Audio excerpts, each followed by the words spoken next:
Hello friends, आज हम CDP में कॉग्निटिव डेवलपमेंट थ्योरी की मीनिंग और उसका प्रोसेस कर चुके हैं कि process of cognitive development theory क्या होता है।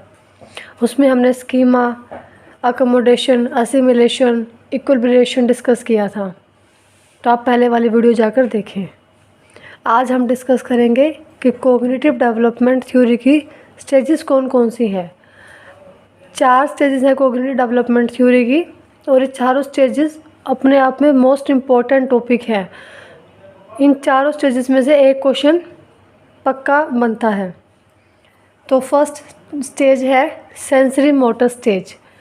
पहला क्वेश्चन बनेगा कि सेंसरी मोटर स्टेज कब से कब तक होती है। तो sensory motor stage 0 to 2 years होती है। 0 से 2 साल तक जो है बच्चे की सेंसरी मोटर स्टेज होती है। सेंसरी, इसके नाम से ही पता लग रहा है। सेंसरी दैट मीन्स वो जो बच्चा है वो अपने सेंसेस से सीखता है, अपनी आइज से, नोज से, ईयर से, टंग से। जो बच्चे की जो 5 सेंसेस, स्किन से, तो जो बच्चे की 5 सेंसेस होती हैं, जो 5 इंद्रियां होती हैं, उनसे ही बच्चा सीखता है। यहाँ पर जो सेंसेस हैं, बच्चे के जो ज्ञानेंद्रियां हैं, वही उसकी मेन टीचर होती है, उन्हीं से वो सीखता है। फॉर एग्ज़ाम्पल कि अभी बच्चे के सामने कुछ भी रखा है तो उसको नहीं पता वो चीज़ क्या है, तो वो उसको टेस्ट करके देखेगा। टेस्ट करने के बाद उसको पता चलेगा कि ये चीज़ कैसी है। मतलब वो अपने सेंस से सीखेगा, उसको टेस्ट करेगा, उसको स्मेल करेगा, तो उससे चीज़ से वो सीखेगा कि वो चीज़ है क्या, कैसी है। इसी वजह से जीन पियाजे ने उस बच्चे को लिटिल साइंटिस्ट कहा है। मतलब बच्चा खुद ब खुद सीखता है, अपने सेंसेस से एक्टिविटीज़ करके बच्चा खुद ब खुद सीखता है। इसलिए बच्चा जीन पियाजे के अनुसार लिटिल साइंटिस्ट है, और यहाँ पर सेंसेस ही उसकी मेन टीचर होती हैं। सेकंड है कि ऑब्जेक्ट परमानेंस। ऑब्जेक्ट परमानेंस का मतलब यहाँ पर ये है कि अगर कोई भी चीज़ बच्चे की, कोई ऑब्जेक्ट है, अगर वो बच्चे के माइंड में परमानेंट, अगर उसने स्पेस ले लिया, तो वो उस चीज़ के लिए बाद में रोएगा। फॉर एग्ज़ाम्पल कि अगर बच्चे को हमने एक पेन दे दिया और वो पेन की पिक्चर उसके माइंड में सेट हो गई, मतलब वो ऑब्जेक्ट था, जो पेन था, वो ऑब्जेक्ट की बच्चे के माइंड में परमानेंट जगह हो गई, वो ऑब्जेक्ट की परमानेंसी हो गई बच्चे के माइंड में। तो अगर वो पेन उसके सामने हट जाएगा तो वो पेन के लिए रोएगा। अगर उस ऑब्जेक्ट की परमानेंसी बच्चे के माइंड में नहीं है, अगर वो जो चीज़ है अगर उसके बच्चे के दिमाग में अभी तक सेट नहीं हुई है, तो वो चीज़ वहाँ से निकल जाएगी, तो वो उस चीज़ के लिए रोएगा नहीं। तो 0 से 2 साल की एज में बच्चे के माइंड के में ऑब्जेक्ट परमानेंसी आ जाती है। मतलब वो उस चीज़ को समझ जाता है कि वो एग्जिस्ट करती है। अगर उसके दिमाग में वो चीज़ नहीं होगी, उसके सामने नहीं होगी, तो वो उस चीज़ के लिए नहीं रोएगा। पर अगर उसके माइंड में ऑब्जेक्ट परमानेंसी हो गई, अगर उसके दिमाग में वो चीज़ सेट हो गई, तो उसके बाद अगर वो उसके सामने नहीं दिखेगी तो उस चीज़ के लिए रोएगा। तो अगर ये बात हो कि क्वेश्चन निकल के आए कि ऑब्जेक्ट परमानेंसी किस एज में आती है, किस स्टेज में आती है, तो वो सेंसरी मोटर स्टेज में आती है। 0 से 2 साल की उम्र होती है। और जो बात हो कि किस स्टेज में बच्चा अपने सेंसेस से सीखता है, तो सेंसेस टीचर कहाँ होती है उसकी, सेंसरी मोटर स्टेज में। वैसे तो ये नाम से क्लियर हो रहा है कि सेंसरी मोटर स्टेज मीन्स बच्चा अपने सेंसेस से ही सीखता है। नेक्स्ट है कि डेफर्ड इमिटेशन। यहाँ पर क्या है, जो बच्चा है वो नकलची बनता है, मतलब नकल करता है। डेफर्ड इमिटेशन दैट मीन नकल करता है वो।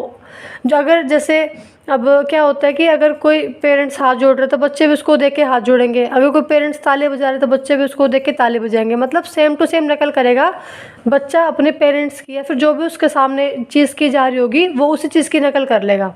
तो बच्चा यहाँ पर 0 से 2 साल की उम्र में क्या है, बच्चा जो सामने वाला करता है उसको देख के वो नकल करने की कोशिश करता है।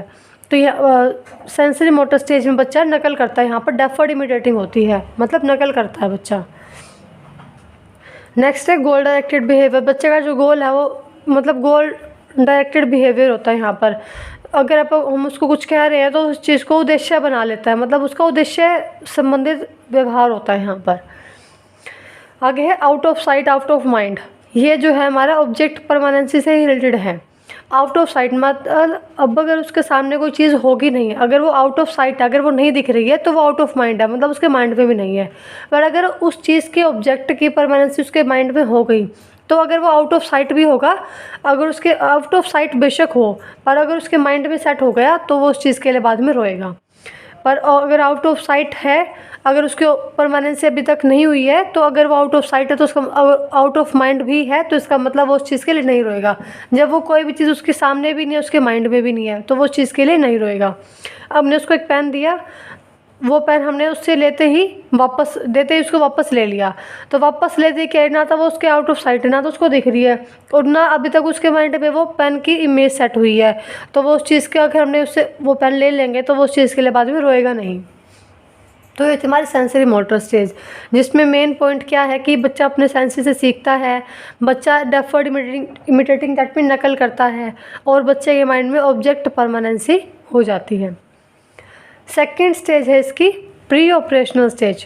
प्री ऑपरेशनल स्टेज जो है हमारी, वो 0 से 2 साल की 2 से 7 साल की होती है। सेंसरी मोटर स्टेज 0 से 2 साल की होती है, और pre operational stage 2 to 7 years 2 से 7 साल की होती है। यहाँ पर बच्चा क्या है कि अपने आप को सेंटर मानता है। यहाँ पर बच्चे का जो बिहेवियर है वो ईगो सेंट्रिक होता है, सेंटरिज्म होता है। मतलब बच्चा पर खुद को सेंटर मानता है, जैसा मैं कर रहा हूँ वैसे सब करते होंगे। जैसे कि अगर किसी बच्चे को चॉकलेट पसंद है, तो वो मानता है कि सभी बच्चों को चॉकलेट पसंद है। मतलब जैसा वो खुद है वो सब बच्चों को वैसा ही देखता है। तो यहाँ पर ईगोसेंट्रिक मीन्स बच्चा अपने आप को ही सेंटर मानता है। यहाँ पर सेंट्राइजेशन या फिर सेंटरिज्म होता है। अगर उसे चॉकलेट पसंद है तो सबको चॉकलेट पसंद होगी यहाँ पर, और अपने आप को सेंटर मानेगा। सेकंड है इरिवर्सिबिलिटी। यहाँ पर बच्चे में रिवर्सिबिलिटी का नहीं होता। इरिवर्सिबिलिटी दैट मीन बच्चा सिर्फ एक एक्सेप्ट को देखता है। फॉर एग्जांपल कि अगर हमने एक बच्चे को एक 10 रुपये का नोट दिया और 2 के 5 सिक्के दिए, तो यहाँ पर बच्चा क्या मानता है कि 2 के 5 सिक्के ज़्यादा हैं 10 रुपये के नोट से। मतलब 10 रुपये का नोट तो उसको एक ही दिख रहा है, और सिक्के उसको 5 दिखाई दे रहे हैं। तो उसको क्या लगता है कि जो काउंटिंग में ज़्यादा है, जैसे वो 5 है ज़्यादा है, तो वो 10 रुपये ज़्यादा होंगे। 2 के 5 सिक्के ज़्यादा है, और जो 10 रुपये का एक नोट है वो कम रुपीज़ हैं। तो यहाँ पर मतलब उसको रिवर्स करना नहीं आ रहा, वो सिर्फ एक ही चीज़ को देख रहा है कि काउंटिंग में क्या चीज़ ज़्यादा है। काउंटिंग में सिक्के ज़्यादा है तो सिक्के की वैल्यू ज़्यादा है। तो यहाँ पर बच्चे को रिवर्स करना नहीं आ रहा, वो सिर्फ एक गुण को देखकर ही उस चीज़ के निष्कर्ष पर, उस चीज़ के कंक्लूजन पर पहुँच जाता है। तो यहाँ पर बच्चे में इरिवर्सिबिलिटी का गुण है।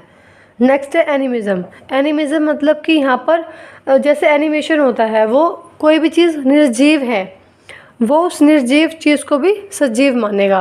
फॉर एग्ज़ाम्पल अगर उसके सामने एक डॉगी है, वो टॉय डॉगी है, पर वो उस टॉय डॉगी जैसे उसके सामने एक टॉय डॉगी है, तो उसको क्या लगता है कि वो टॉय डॉगी भी एक ओरिजिनल है। अगर उसको मारेगा, अगर वो टॉय डॉगी को मारेगा तो उसको भी दर्द होगा, क्योंकि यहाँ पर बच्चे में एनिज्म है। एनिमिज्म मीन्स वो निर्जीव चीज़ को भी सजीव समझ रहा है। हालांकि उस टॉय डॉगी में कुछ जान नहीं है, वो निर्जीव है, उसमें कुछ है नहीं, फिर भी उसको लगता है कि अगर उसको, वो बच्चे को लगता है कि अगर उस डॉगी को मारेगा, टॉय डॉगी को मारेगा, तो उसको दर्द होगा। इसी वजह से बच्चे में 2 से 7 साल की उम्र में क्या होता है कि बच्चे को हर चीज़ अजीब लगती है, चाहे टॉय डॉगी हो। इसलिए इसी वजह से जो बच्चे हैं वो, जैसे अब गर्ल्स के होते जो होती है छोटी लड़कियां, वो गुड़िया लेके आती है, उससे खेलती है, उसको लगता है कि वो ओरिजिनल है, मतलब उसको वो असली की तरह रखती है बिल्कुल, क्योंकि वो उनको, जो बच्चों को निर्जीव चीज़ भी सजीव लगती है। तो यहाँ पर बच्चे में एनिज्म का गुण होता है। नेक्स्ट है इंट्यूटिव लर्निंग या फिर ट्रांसडक्टिव रीजनिंग। इंट्यूटिव लर्निंग का मीन्स होता है, यहाँ पर बच्चा क्या है, अपने टेढ़े मेढ़े रीज़न देता है। फॉर एग्जांपल अगर बच्चे को पता है कि मून है वो गोल है, चंद्रमा गोल है, और बच्चे को पता है कि जो बॉल होती है क्रिकेट बॉल वो भी गोल है, तो उसको क्या लगता है कि जो क्रिकेट बॉल है वो मून है, या फिर जो मून है वो भी क्रिकेट बॉल ही है, क्योंकि मून भी गोल है और क्रिकेट बॉल भी गोल है। जब दोनों चीज़ गोल है तो उसको लगता है कि वो मून भी एक बॉल ही है, क्योंकि वो भी गोल है और बॉल भी गोल है। इसी वजह से जो बच्चा यहाँ पर इंट्यूटिव दैट मीन वो अपने टेढ़े मेढ़े रीजनिंग देता है, अपने अकॉर्डिंग ही चीज़ को मान के चलता है। अब उसने दोनों चीज़ों को गोल समझ लिया, तो इसका मतलब मून भी एक बॉल ही होगी, क्योंकि दोनों ही गोल हैं। तो यहाँ पर बच्चा अपने टेढ़े मेढ़े रीजन को देखकर खुद ही कंक्लूजन पर पहुँच जाता है। यहाँ पर बच्चा क्या है, खुद रिलेशनशिप बनाता है। जैसे बच्चे ने मून और बॉल का खुद रिलेशनशिप बना लिया कि मून भी गोल है और बॉल भी गोल है, तो मतलब मून एक बॉल है। खुद ही रिलेशनशिप बना लेता है अपने टेढ़े मेढ़े रीजंस के थ्रू। तो यहाँ पर बच्चे की प्री ऑपरेशनल स्टेज में क्या है कि बच्चे में रिवर्स का करने का गुण नहीं आता, मतलब वो एक ही एसेप्ट को देख कर निष्कर्ष पर पहुँचता है, अपने आप को सेंटर मानता है। और एनिमिज्म है मीन्स कि वो एनिमेशन को देखता है, फिर भी उसको लगता है कि वो चीज़ सजीव है, वो चीज़ रियल है।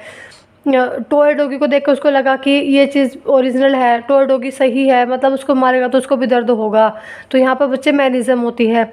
इंट्यूटिव लर्निंग दैट मीन कि वो टेढ़े मेढ़े रीज़न के थ्रू खुद रिलेशनशिप बनाता है। जैसे उसने मून और बॉय का रिलेशनशिप बनाया, तो यहाँ पर वो टेढ़े मेढ़े रीज़न के थ्रू खुद रिलेशनशिप बनाता है।